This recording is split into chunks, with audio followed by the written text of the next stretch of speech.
संत कहते हैं परंपरा श्री पार्वती जी नित्य ला करके तुलसीदास जी को खीर लेके जाती थी भोजन करने के लिए, और ये शर्त था कि जब तक ये भेद छुपा रहेगा तब तक मैं आपको भोजन कराऊंगा। एक दिन किसी ने देख लिया तो माता जी ने कहा, भाई बेटा अब अपने भोजन की व्यवस्था आप करो, अब मैं भोजन लाके आपके लिए नहीं दे सकती। उसी समय भगवान शिव की कृपा से अनंतानंद जी के शिष्य से नरहरिया जी, और नरहरिया जी उधर से आए। तुलसीदास जी राम राम जप रहे थे तो नरहरिया जी ने तुलसीदास जी का राम बोला नाम रख दिया और अपने साथ लेकर के चले गए। तो कवि कहता है, अनंतानंद जी के शिष्य नरहरि दर्शन दिए।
ईस्वी में हुआ। 15वीं शताब्दी में तुलसीदास जी का जन्म हुआ और उसी समय श्रावण महीने का सप्तमी तिथि थी। गुरुजी नरहरिया जी अपने आश्रम में ले गए कुछ दिन तक पालन पोषण किया, शिक्षा दीक्षा दिया।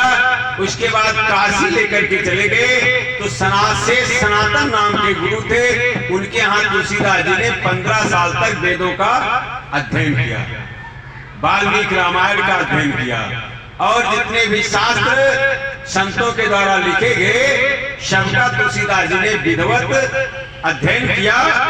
और पृथ्वी का, पूरी पृथ्वी का एक बार पैदल परिक्रमा तुलसीदास जी ने किया। अपने जीवन में तुलसीदास जी ने एक नौकाराम नाम का जप किया। एक नौकाराम नाम का मतलब होता है 99 करोड़ 99 लाख 99,999 जाप को एक नौका कहते हैं।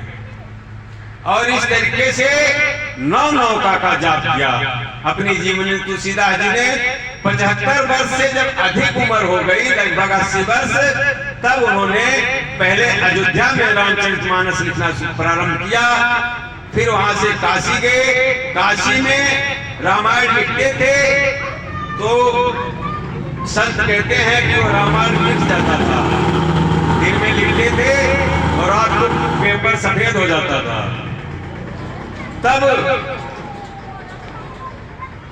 भोलेनाथ जी ने दर्शन दिया और बोले कि अयोध्या में जाकर के सरयू के तट पर बैठ करके रामचरितमानस का रचना करें, तब आपकी कविता पूर्ण होगी। 31 महीना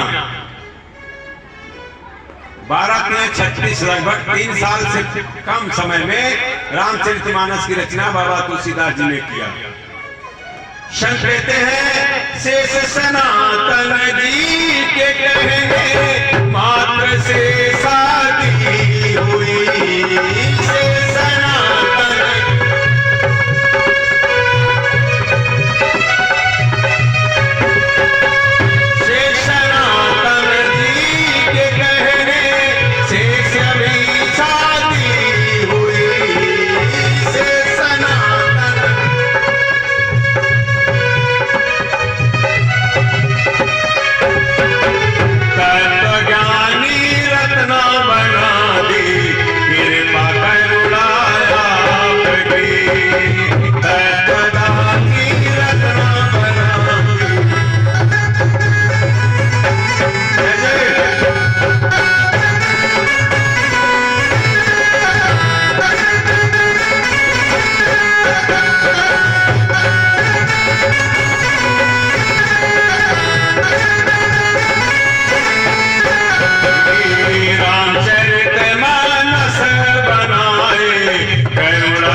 से पहले, संत होने से पहले तुलसीदास जी की शादी भारद्वाज गोत्र की कन्या रत्ना से हुआ। और गुरु जी ने कहा कि देखिए, हमारे संविधान में, सनातन संविधान में वेदों के द्वारा 4 वर्ण और 4 आश्रम बनाए गए हैं। 4 वर्ण आप लोगों ने कल सुना, ब्राह्मण, क्षत्रिय, वैश्य और जिसको आदिवासी कहते हैं शूद्र। यह जो वर्ण व्यवस्था थी सनातन धर्म में सृष्टि को चलाने के लिए, उसी प्रकार से 4 आश्रम बनाए गए। ब्रह्मचर्य, गृहस्थ, वानप्रस्थ और सन्यासी।